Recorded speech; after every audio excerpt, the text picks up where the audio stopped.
It's the Sod Pod, brought to you by Grassland Agro. The Sod Pod.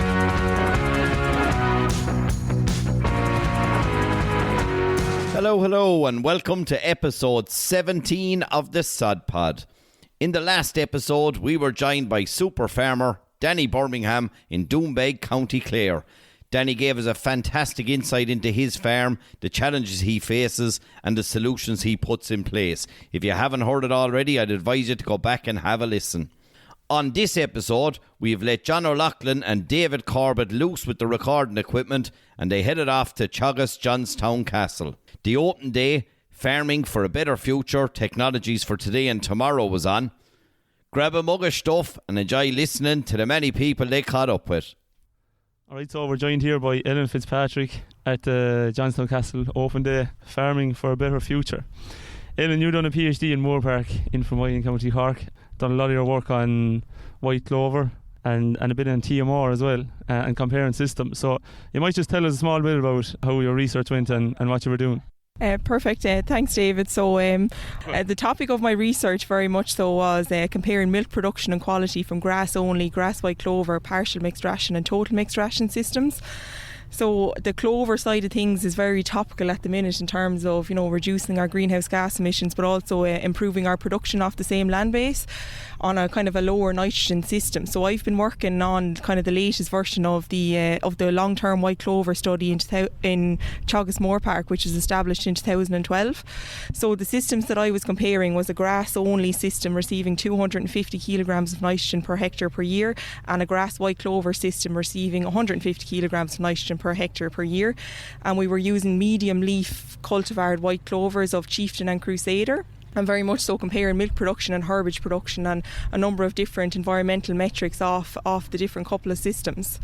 So maybe to start with, I'll just give you a little bit of the benefits of white clover. So I suppose there that you can spread lower amounts of nitrogen and still grow a similar amount of grass, and you can also there's also very much so an animal production benefit from it. So over the years, I suppose we've seen that the grass only system and the grass white clover system have grown the exact same amount of grass, and in some incidences they've grown more grass off the two systems. So I suppose that's great. It's a great benefit to know that we can spread 100 kilograms of less nitrogen and still grow the same amount of grass, and even more in some cases. But on average over the years it's been the same amount of grass. And on the milk production side of things then, Ella? So on the milk production side of things, on average over the couple of years of the study, we've seen 20 kilograms extra milk solids per year per cow on the grass white clover system. Is that mainly from protein? No, we're very much so putting it down to a higher dry matter intake. So we're not really seeing higher milk constituents. What we're seeing is a higher dry matter intake. There's a higher milk production, and that's translating into our higher milk production, or milk solid production, I suppose we could say.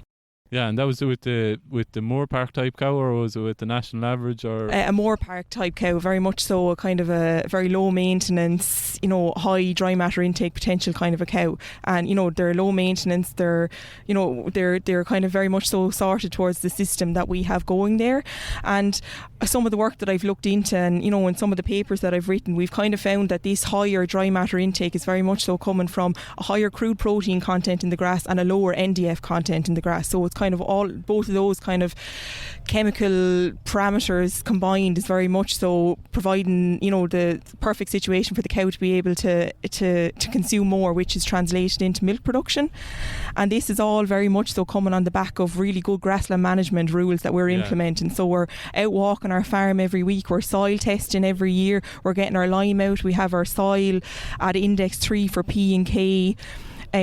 We're walking the farm every week. We're identifying surplus paddocks. We're also identifying paddocks, that need to be potentially reseeded, and we're just keeping on top of all our grassland management practices. Very much so. What were the pinch points? Maybe even with nitrogen application, or maybe winter growth or covers in the springtime. Was there anything that was No, difficult in the system? We haven't seen too many issues in terms of the spring. So, I suppose we're very lucky in Moorepark. It's very, it's a very kind of warm type soil, a brown earth, that we're not, up against very wet conditions over the winter or anything.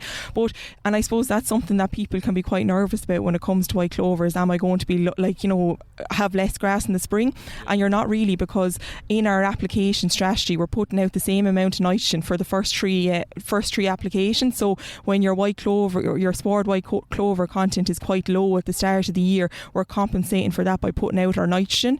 And then kind of from May onwards, so from your fourth fertiliser application, that's when we're starting to cut back, and that's very much so coinciding with your soil temperatures are rising. So we have our 8 degrees Celsius necessary for white clover growth, and we're starting to see kind of substantial increases in white clover in the sward. So that's when we're cutting back, and we're kind of letting the white clover do its work. And I suppose there's a little bit of a misconception out there that nitrogen and white clover, that they'll kill each other, and like that the nitrogen's bad for white clover, but it's not. It just makes it lazy in terms of biological nitrogen fixation, and where you'll kind of come up against it with your high levels of nitrogen and your white clovers, that you're letting your cover build up too high. So I suppose that goes back to my point about getting out and walking your farm. And then, Ellen, one of the big ones, like everyone's going to say, that's lovely, but how many cows did you kill in the interest of research in your study below in Moorepark?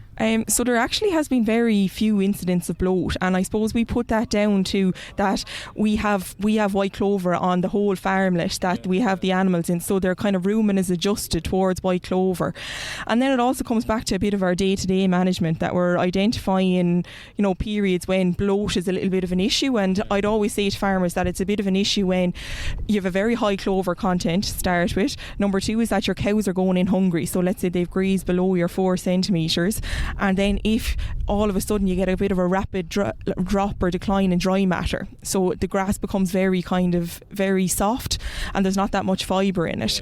And what we say, just as a very simple strategy, is to just, when you identify those kind of paddocks, go out and put up a strip wire for an hour, and you'll force the cow to graze down to around the 4 centimetres, where she'll be getting she'll get the fibre, basically, because there's they naturally select for the clover because it's more palatable. So if you can force them to eat kind of everything, it shouldn't be an issue at all. And is the key message there then that we can definitely manage the bloat risk? Oh, absolutely. And we would have put in a bit of bloat oil into the water kind of in earlier, like the earlier times of my trial, but of lately we haven't had anything, and we're just managing it. And in 2019 and 2020 I didn't see any incidents of bloat, and there was an incident in May last year, just one cow, she swelled up a bit, but completely my fault. I did not identify that there was way too much clover in that, like it was, fair play to you. That's your you can manage it very much so. David Corbett never makes a mistake. Yeah.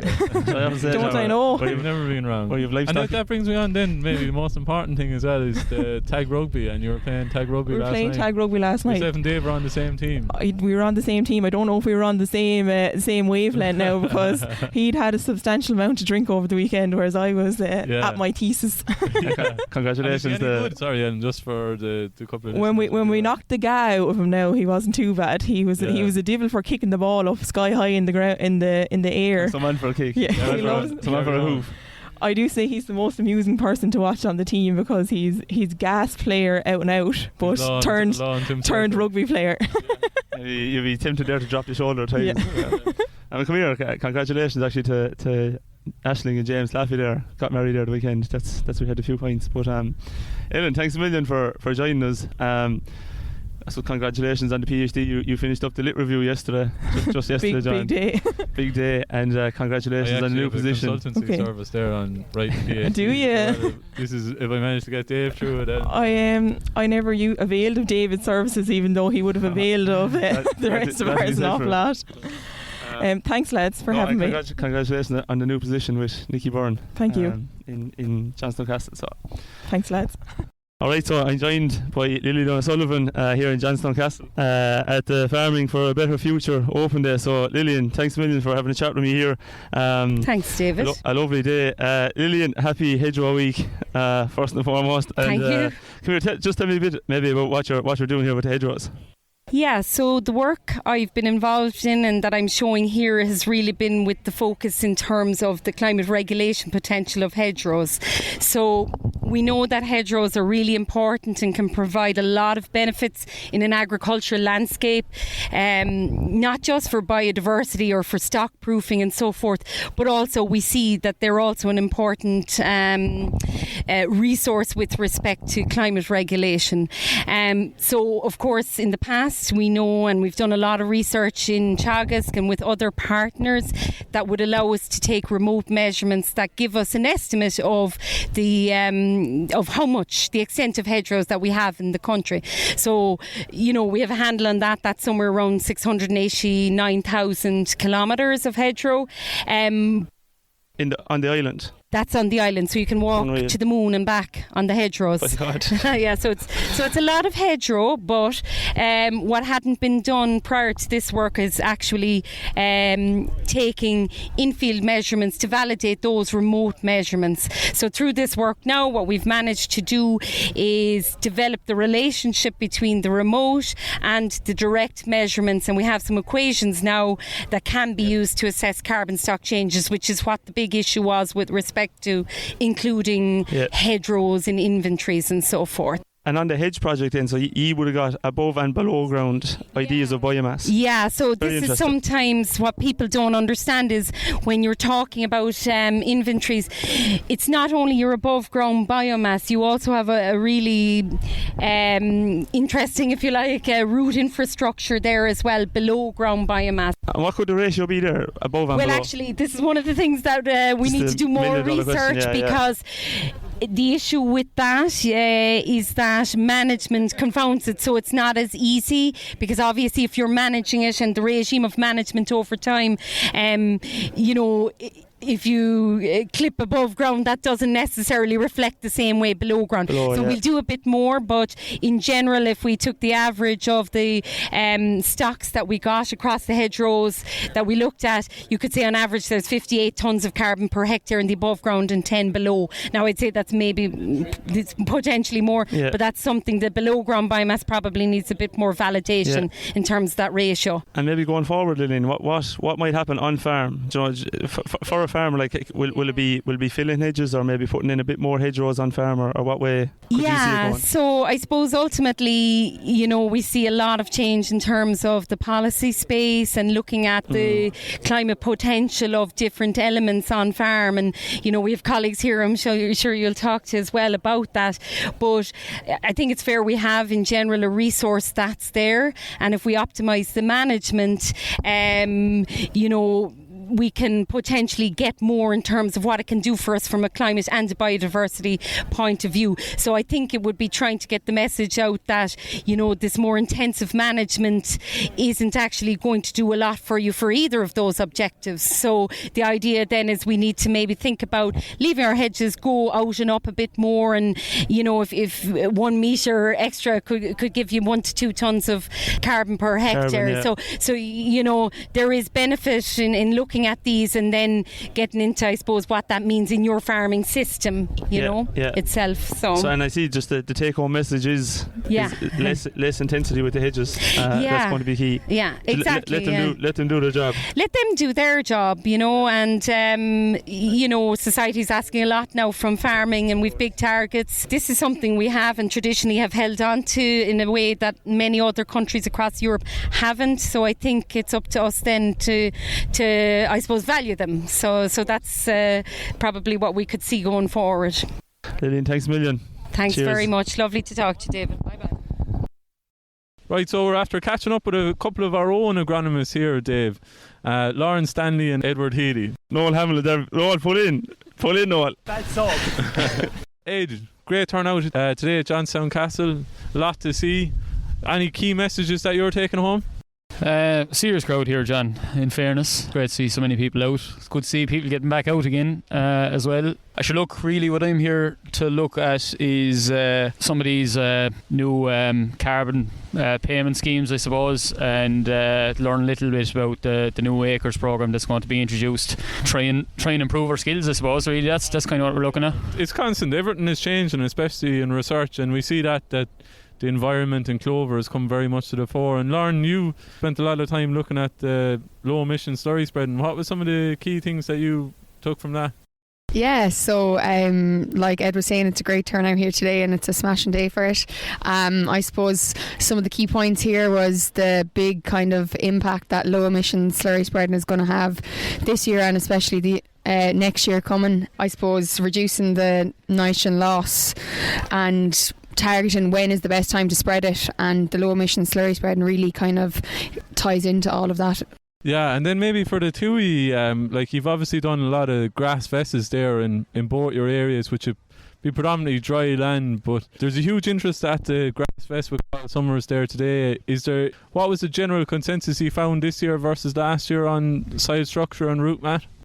Look, I suppose very, very similar results to last year, John. What I tend to see a lot of in my area would notice a lot of mottling in the soil, a lot of oxidation, and really what I'm looking at is trying to point out areas of compaction, especially below the root mat layer. In my area, predominantly very early ground, cows out early in the year, some harm being done there. But look, in terms of soil structure, very, very similar to last year. Yeah, which would be Midland, exactly. Yeah. Reducing a lot of potential grass growth on farm, isn't it? Exactly. Compaction, yeah. that. And really, sure. Look, what I'm trying to talk to lads about really is the three things you need to grow grass: your moisture, your heat, and your oxygen in the soil. And one of those is going to be reduced with the compaction levels. You know. And Noel, come here. What do you see maybe going forward has been maybe the big issues or maybe the big challenges facing farmers? Sure, I'd say one of the biggest challenges going forward will be our nitrogen levels. Our cow levels on farm, I suppose, is very worrying. A lot of farmers are worried about where we're going to settle. Will we have to reduce cow numbers? I suppose the price of inputs is going to be a major factor again next year. And this is all leading to uncertain times, and just farmers they're cautious at the minute about where they're at, and I suppose it's probably hampering development on farms and maybe increasing of cow numbers. Yeah, definitely. It's going to be, I suppose, it's going to be a big one. But again, I suppose we see there coming in. Look, the first one is on soil fertility. I know David Wall and Karen Daly are there, and look, we've been talking about soil fertility for a long, long time, and there probably is maybe small things we could do on farm, like putting out lime and getting P's and K's right, and maybe doing a bit of reseeding and getting better production out of the swards. That can do a lot, I suppose, in improving nitrogen use efficiency and how well we're using that nitrogen aid. Yeah, sure. Look, it's a massive focus there at the moment. We've been at it for the last number of years. Has been huge progress made this year with liming in the country in general. The price of fertiliser now has made an impact now probably on the amount of P's and K's that have been spread, but look, that's going to be all the rage going forward now, trying to work the plans to try and improve those P's and K levels. But then there's huge emphasis being put on the likes of the multi-species swards and that end of things now, improving nitrogen use efficiency. More legumes, yeah. Trying to keep grass growing a little longer. Do you have anyone with red clover, Ed, or white clover, or do you have any farmers that are making an attempt to try and improve that? Yeah, so it's a massive focus there now at the moment.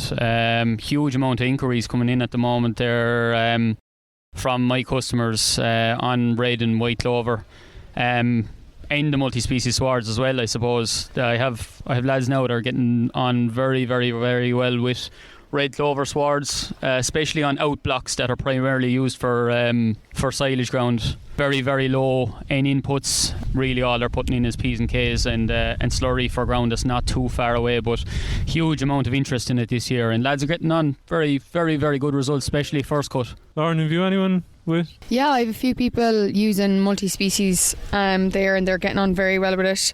They're after reducing their nitrogen massively, and they're still seeing a great kick, and probably have that little bit extra than other people do at the moment with the drought. Yeah, and generally how's grass with your farmers, or non-existent in around the Kilkenny? Yeah, so I suppose with my area, it's a very dry area, so the likes of people up around Carlow and even in Bagnallstown there, they're really struggling with grass growth, and they're feeling the effects of it. I suppose silage and concentrates have been upped, and they're trying their best, but yeah, definitely seen issues there with drought, and I suppose the lads with the multi-species aren't as affected. Brilliant. Lads, thanks a million for joining us. We'll chat soon. We might catch up with you again on the Sod Pod. And Sinead. Thanks a million for having us. Thanks, lads. Cheers, lads. So we're joined here now by Pat Tuohy from Keene, County Limerick, Research Officer in Moorepark. Pat, fabulous day here. Great turnout. Great to see a good crowd here, David. Yeah. But we were down with Danny Birmingham, who's the last man on the Sod Pod. You obviously know Danny well and his farm well. Absolutely, yeah. You do an awful lot of soils research. Danny was saying on the day that maybe some lads are making simple mistakes when they're doing drainage work. Is that a fair comment in balance? Yeah, I suppose, look, drainage is an expensive business, and it's something that ideally guys would see a return on if they're investing serious amounts of money into a drainage system. So for us, it's all about planning the system properly and putting in a system that suits the soil type, taking account of the soil and taking account of the other concerns that are there in terms of water quality and in terms of draining the right soils. So that's what a lot of our work has been, is proving that point over the last few years. Those heavy soils programme farmers are a case in point. There's other farmers that have done similar work. We've run a number of courses. It's all pushing that message of getting the right system for the right soil, and if money is being spent, that there's a return on that money, that there's more or longer grazing season and more grass being grown for the guys that are spending the money. What are a few simple steps maybe farmers should be doing, I suppose, before they ever go about bringing in a machine? I suppose it's understanding the soil type, David. Knowing where the potential is. There's some soils in the farm. If you spend enough money, you can drain any type of soil. But that doesn't mean that it's the right business decision to make or the right financial move to make. So it's identifying the areas where there's potential. If a drainage system is put in that's successful and that works, that there is going to be that you're, as I said, see a return on it. There's other parts of the farm where you could spend a lot more money, or a good sizable amount of money and not see that return. So understanding where the soils, what soil types they're dealing with, what type of system needs to be put in that soil. There's booklets now. There's a new drainage manual that was launched earlier this year that goes through this in a lot more detail in terms of what the types of systems are to suit and what the kind of approximate cost would be for those. So it's a matter of figuring that out and seeing where the areas worth investing in would be. Yeah, Danny Birmingham made the point that it's not for the faint-hearted. Like, we're talking about big bucks here for some of this, Pat. Yeah, as you head west, you're into higher rainfall parts of the country, and you need very intensive systems to control the water table, and that's a simple fact in terms of the volume of water that you're trying to deal with. So, for example, if you take the heavy soils programme farms, there's 10 of those farms dotted around the country, of which Denny is one. An average cost there is about €5,000 per hectare for those intensive drainage systems. So, look, it's one of these things. It varies an awful lot. You could get away in certain circumstances if you've an obvious spring line and one well placed drain might do the job for you, and you're talking €8 or €9 per metre of drain, and depending on the length then is whatever cost. In other scenarios, like the heavy soils guys, you're putting in a regular pattern or drain, so you're accumulating a lot of metres in a hectare, so you're accumulating a lot of a cost. What have the heavy soils lads found? I know there's a lot of noise in the background, a lot of variables there, but in terms of grass growth and that on the drainage, or even the drainage system you have and I suppose drainage is one piece of the puzzle, but it does open the door in terms of potential. So if you get the drainage right, then there's an opportunity to get the fertility right, there's an opportunity to get the infrastructure right. So there's a couple of different legs to that stool, but on again, to use those farms as an example, you're growing between 4 and 7 or 8 extra tons of dry matter every year, and you can put a value on that, and you can see returns on investment of those farms over the course of 5 to 10 years. The system starts to pay for itself. But again, if it's the right system in the right soil, you'll see returns like that. Pat, you said it's obviously wetter in the west of Ireland, but before we came on air, you said also once you cross the Shannon, there's better hurlers in the likes of Clare when you go under the tunnel. Do you think you're going to do 4 in a row, or do you think it's Clare's year next year? I suppose the question really for Limerick is where to stop and give the likes of Clare a chance. and look, once we do, I suppose Dublin did 6, we might try for 7 altogether and see how we go after that. Clare might win one then in 2035 maybe. So you're celebrated well anyways, the All Ireland. We did, still celebrating now. Good man, job. Fair play. That's the job. Pat, any closing comment on the heavy soils? Obviously we see soil fertility has dropped back down there, which we encouraging lads in general to go soil sampling this year after the most recent dairies stats that have come out. Yeah, Absolutely, John. Yeah, and it's look, knowledge is power in all this. It's knowing what the system is, be it putting in drains, be it planning for a fertilizer plan, a nutrient management plan. All comes back to the hand you're dealt and knowing what that is, I suppose. So the more information people have, the better decision they're going to make. So Pat, we'll see you. We'll see you in the Gaelic grounds for the first round. Off the better.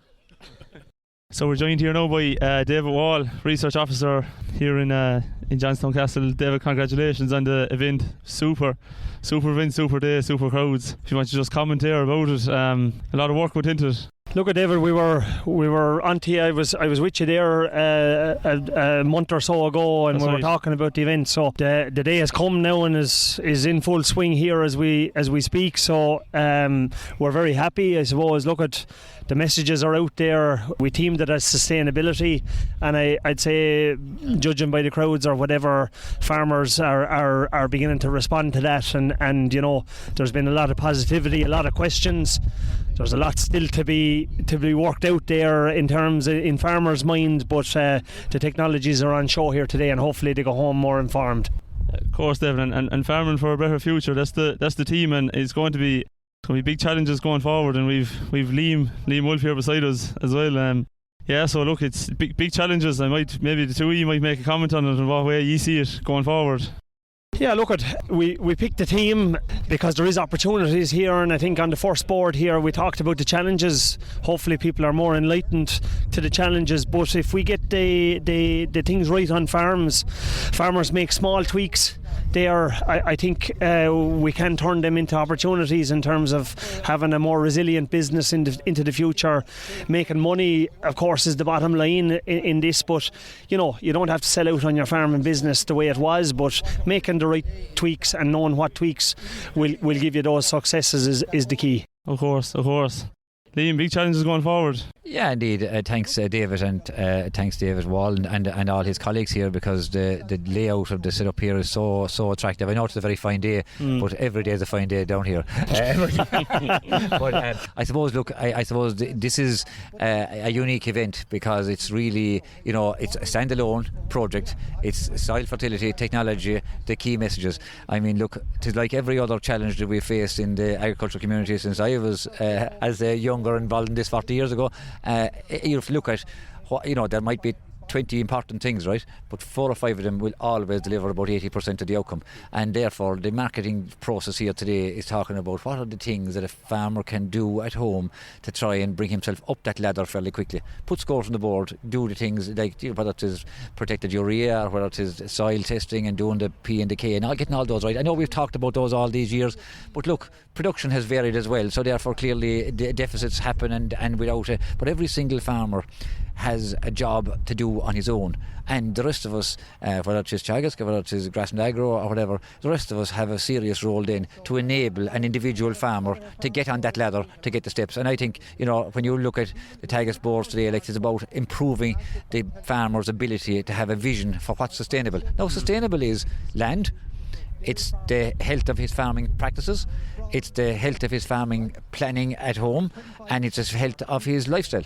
So, like, it's very hard to make significant steps in your business unless you have all those things right, and that includes taking a bit of time out to come to events like this, or to socialise, or to go on holidays. It's all those things that are important. It's not just solely work and the blind. We're here to help, and I know Teagasc have the arms wide open to help. And I mean, today is really unique, and I would love to think that we'll see more and more of the likes of David's work, maybe scattered in other parts of the country as well, because we are a long way away from a lot of the farmers. But at the same time, you're very relevant to the people in the southeast, and by God, the southeast and onto the South Midlands get great value out of here. But the topic here, lads, is relevant, whether it is in Mid-Kerry or Limerick or Monaghan. Everywhere is relevant, and it is great. So I really want to say to David and his colleagues, brilliant really for opening this, because the root of everything, a cow is important, and having her right is good for the production. But soil is the engine of farming, and if we don't get the soil right, it's the one thing that won't change without planning and doing it, and you need to do that. And I think, in fairness, people are waking up to that, and that's why David's leadership and his lads here in Carroll and all the other people, they're all doing a great job in trying to wake us all into something really good and important. Thanks, Liam. And David, thanks a million. Congratulations on the event today. Super. Sound. Thanks very much, lads. By God, I don't know about you, but I found that fierce, informative and enjoyable. We might let the lads off with the gear again in the future. A huge thank you to our guests who gave up their time to chat with us.